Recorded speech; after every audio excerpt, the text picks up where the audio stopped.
to One Academy. My name is सत्य प्रताप और इस वीडियो में हम नीट के प्रीवियस ईयर क्वेश्चंस देखेंगे केमिस्ट्री के केमिकल काइनेटिक्स चैप्टर से। ये मेरा सेशन 2.3 है। इससे पहले मैंने सेशन 1.1, 1.2, 2.1 और 2.2 अपलोड कर चुका है, आप उसे देख लें। टारगेट ऑडियंस जो कि इस वीडियो के होंगे वो होंगे क्लास 12 के स्टूडेंट्स और वो सभी मेडिकल एस्पिरेंट्स जो डॉक्टर बनना चाहते हैं।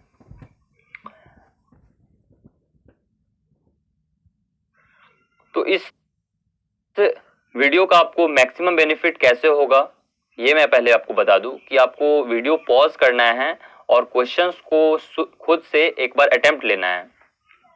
फिर आपको वीडियो रिज्यूम करके चेक करना है कि आपका क्वेश्चन का आंसर सही है या फिर गलत है या फिर कहाँ आप मिस्टेक कर रहे हैं। फिर आपको ऑल उससे क्वेश्चन से रिलेटेड कॉन्सेप्ट और फॉर्मूलाज को याद रखना है। तो आइए हम लोग देखते हैं। Pause the video and attempt the question. तो देखते हैं इस क्वेश्चन में एक रिएक्शन दी गई है हाइड्रोजन और आयोडीन मोनोक्लोराइड की H2+ ये रिएक्शन है और ये रिएक्शन जो है वो फर्स्ट ऑर्डर रिएक्शन है with respect to H2 and ICl। Okay, H2 और ICl जो है उसके रिस्पेक्ट में ये फर्स्ट ऑर्डर रिएक्शन है और इसमें 3 मैकेनिज्म प्रपोज्ड किए गए हैं। मैकेनिज्म ए, मैकेनिज्म बी, मैकेनिज्म, 2 ही मैकेनिज्म प्रपोज्ड किए गए हैं। ओके, एक ये और एक ये। अब इसमें पूछा गया है कि which of the above mechanism can be consistent with the given information about the reaction. तो देखिए इसमें कौन सा रिएक्शन जो है आपका मैकेनिज्म सही होगा, इससे पूछा गया है। तो देखिए आपका जो स्लोवेस्ट है, अब हम तो ये जानते हैं कि जो स्लोवेस्ट स्टेप होता है वो क्या होता है, RDS। RDS का मीन्स क्या, रेट डिटरमाइनिंग स्टेप। तो स्लोवेस्ट स्टेप आपका RDS होता है। ये एक बहुत ही इंपॉर्टेंट फ्रेज है। तो देखिए यहाँ पर इस तीनों में जो स्लोएस्ट स्टेप है वो आपका कौन सा आ रहा है, बी में आपका ये वाला आ रहा है। तो यही आपका क्या होगा, RDS, रेट डिटरमाइनिंग स्टेप। और बिकॉज यहाँ से आप पढ़ सकते हैं as the slowest step is the rate determining step, thus the mechanism B will be more consistent with the given information also because it involve one molecule of H2 and one molecule of ICl. It can be expressed as R is equals to K into concentration of H2 into concentration of ICl, which shows that reaction is first order with respect to both H and ICl. देखिए आपको अगर mechanism 1 की बात करें तो इसमें कहीं कोई RDS के बारे में आप चर्चा नहीं हो रही है कि कौन सा एक ही स्टेप में दिया गया हुआ है और इससे हम नहीं पता कर सकते हैं कि कौन सा स्टेप स्लो होगा या फास्ट होगा। लेकिन मैकेनिज्म 2 की बात करें हम तो ये जो फर्स्ट स्टेप है ये आपका स्लो दिया गया हुआ है और स्लोएस्ट स्टेप क्या होता है आपका, रेट डिटरमाइनिंग स्टेप। तो यही आपका आंसर होगा कि सिर्फ B. Okay, pause the video and attempt the question. I hope आप लोगों ने क्वेश्चन अटेम्प्ट किया होगा। In a first order reaction A to B if K is the rate constant, K तो रेट कांस्टेंट हम लोग यूजुअली डिनोट करते ही हैं, and initial concentration of reactant is 0.5 molar, then the half life is. देखिए आपको T half पूछा गया है और इनिशियल कंसंट्रेशन दिया गया है और K आपका क्या है, रेट कांस्टेंट। तो हम जानते हैं कि फर्स्ट ऑर्डर रिएक्शन के लिए जो T हाफ का फॉर्मूला होता है वो होता है ln2/k। ओके, ln2/k और ln2/k में आप देख रहे हैं कि कॉन्सेंट्रेशन का कोई जिक्र नहीं है। यानी कि अगर हम फर्स्ट ऑर्डर रिएक्शन का T हाफ निकालना चाहते हैं तो उसमें हमें कंसंट्रेशन की कोई आवश्यकता नहीं पड़ती है।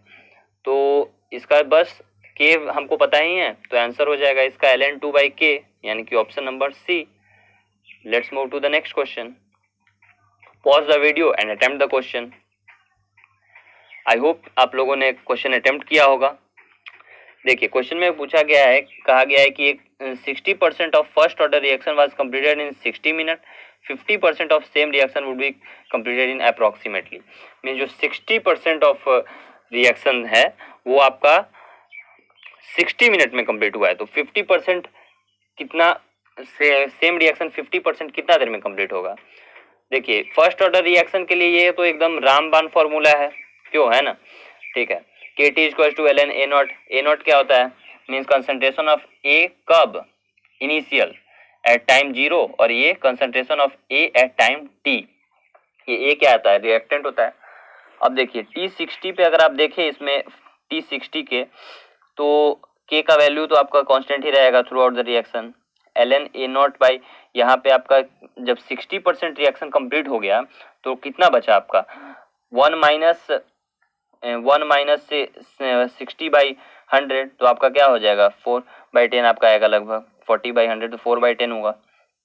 तो ये आपका फॉर्मूला से यहाँ निकाल सकते हैं। T60 आपका दिया हुआ है 60 मिनट, तो ये आपको ध्यान ऐसे लिख सकते हैं हम लोग। अब देखिए जब K का वैल्यू यहाँ से आपको मिल के आ जाएगा ln 5/4 डिवाइडेड बाय 60। अब आपको निकालना क्या है, 50% का मतलब क्या होता है, टी हाफ। ओके, यानी कि ln 2/k। जब K का वैल्यू मिल गया तो बस फॉर्मूला में पुट करेंगे, ln 2/k का वैल्यू आपको यहाँ पे पुट करेंगे और आंसर सॉल्व करेंगे। आपको बस यहाँ पे थोड़ी दिक्कत आ सकती है, ln 2 और ln 5/4। ln 2 के लिए तो दिक्कत नहीं होगी क्योंकि उसका वैल्यू 0.693 होता है, लेकिन ln 5/4 के लिए थोड़ी दिक्कत हो सकती है, लेकिन आपको याद कर रखेंगे तो सॉल्व हो जाएगा। तो आपको आंसर आएगा 45.31 मिनट, जो कि अप्रोक्स आपका ऑप्शन मैच करता है, वो है option A. Okay, so let's move to the next question. Pause the video and attempt the question. I hope आप सब ने क्वेश्चन को अटेम्प्ट किया होगा। अब देखिए इसमें एक रिएक्शन दी गई है, ओके, और जो रिएक्शन है उसका rate, the reaction rate at reactant concentration of 0.01 molar is found to be this much. तो जब कंसंट्रेशन इतना है, ओके, 0.01 मोलर, तो रेट फाइंड किया गया हुआ है। तो हमारा फर्स्ट ऑर्डर का जो एक या फिर किसी ऑर्डर के लिए हम ये रेट लिख सकते हैं कि rate equal to K times concentration of A। यहाँ पे फर्स्ट ऑर्डर है इसलिए A टू द पावर कितना है, 1 है। ओके, तो अगर 0 रहता तो A टू द पावर 0 लिखते हैं।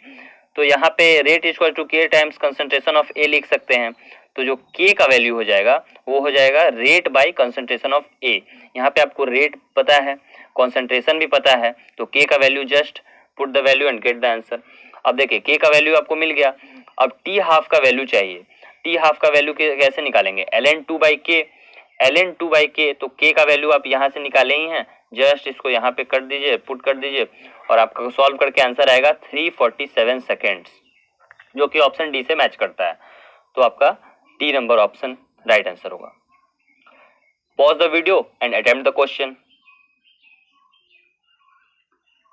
अब देखिए क्वेश्चन में क्या कहा गया है कि the rate of reaction between two reactants A and B decreases by a factor of 4 if the concentration of B is doubled.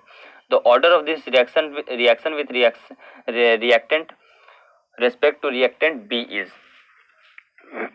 देखिए एक रिएक्शन है जिसमें A प्लस B दो रिएक्टेंट है, यानी कि A plus B, okay, A plus B आपका reactant है और वो बन के कुछ प्रोडक्ट बन रहा है।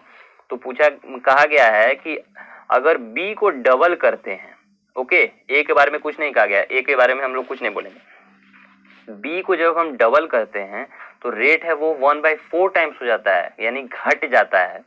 तो घटने का मतलब हुआ क्या, ऐसे लिख सकते हैं हम लोग मैथमेटिकली कि rate is directly proportional to B raise to the power -2।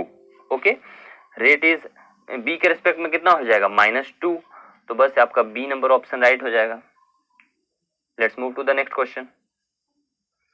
Pause the video and attempt the question. देखिए क्वेश्चन में कहा गया है कि rate of first order reaction दिया गया है आपको at concentration of the reactant, the half life of the reaction. ये मैंने पहले ही जिक्र किया है इसे 31st नंबर क्वेश्चन में कि रेट इक्वल टू कितना है, K times concentration of A। Okay, तो K का वैल्यू कितना हो जाएगा, रेट बाय कंसंट्रेशन ऑफ, यहाँ पे उल्टा थोड़ा लिखा गया है, ओके, यहाँ पे रेट ऊपर में होगा और A नीचे में होगा, ठीक। तो यहाँ पे आपका K का वैल्यू आप निकाल सकते हैं, ये थोड़ा गलत है, यहाँ पे आप देख लेंगे, सुधार कर लेंगे कि K का वैल्यू हो जाएगा rate by concentration of A। तो K का वैल्यू आपको ऐसे निकल जाएगा, पुट कीजिए वैल्यू रेट का और ए का, तो आपको के का वैल्यू आ जाएगा, और टी हाफ का वैल्यू आप जान ही रहे हैं कैसे निकालते हैं, ln2 बाई के। तो ln2 आपको पता ही है 0.693, और के का वैल्यू आप यहाँ पहले निकाल लेंगे, उसके बाद वैल्यू पुट करेंगे, आपको आंसर लगभग आएगा 23.1 minute. So B number is the right option. Pause the video and attempt the question. देखिए क्वेश्चन में कहा गया है the rate of a reaction is equal to rate constant, the order of the reaction is, में जो आपका rate of reaction है वो है आपके किसके बराबर, रेट कांस्टेंट के बराबर।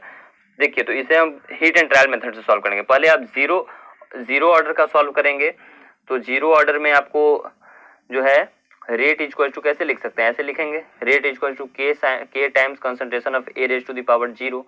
अब A raise to the power चूंकि जीरो है तो इसका कोई अस्तित्व भी नहीं रहा, ये तो खत्म हो गया। अब बच गया रेट इज इक्वल टू के। ओके, तो रेट का जो यूनिट होगा वही के का भी यूनिट होगा, तो वही यहाँ भी कहा गया है the rate of reaction is equal to the rate constant. तो ये कब होगा, जीरो ऑर्डर रिएक्शन में।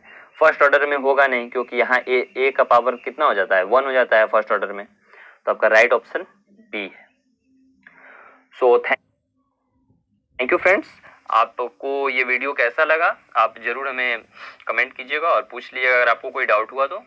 और मुझे अनअकैडमी में जरूर फॉलो करें, क्योंकि मैं आपके लिए नीट से रिलेटेड प्रीवियस ईयर के क्वेश्चंस और उसके सॉल्यूशंस लाता हूँ।